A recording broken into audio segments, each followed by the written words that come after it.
Okay, we're going to go over some quick examples of when we can use percentages in word problems, and know that we are going to be doing more of this in class as well. So remember, our steps is you got to convert the percent into a decimal. You multiply the decimal to the given value, and then since these are word problems, you need to make sure you include your units in your answer. So for our first example, what is 45% of 60 feet? So if you remember, our first step was we need to make this 45% into a decimal. So you always take the decimal point at the end and we move it here 2 to the left, so it equals the 0.45. Then step 2 was you take your percent and you multiply it to this given value here. So then once we type this into our calculator, we should get 27. So then our answer is 27, and using our units, feet.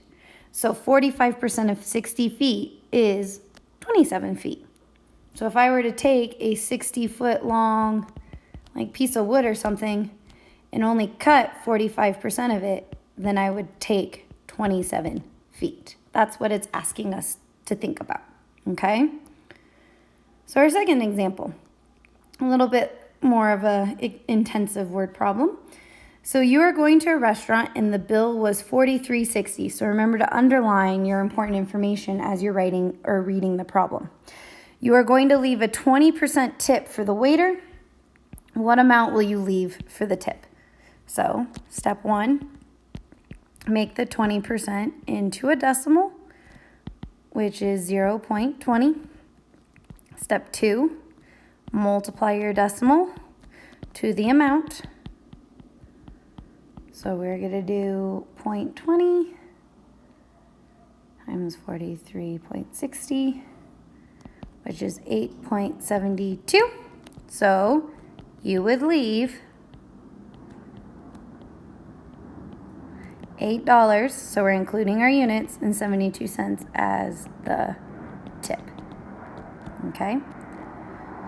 All right, one more quick example. So James earned an 85% on his test that had 35 questions. How many questions did he get right? Okay, step 1, 85% is 0.85.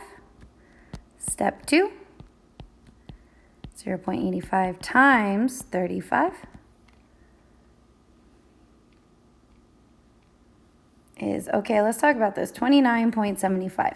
So if we're thinking about a word problem in a test, we probably would round this up, right? We wouldn't say you got 29.75% or questions correct. So I would say James answered 30, right? Since it's 75, we're going to round it up, 30 questions correctly. All right, so that is how we use percentages in word problems.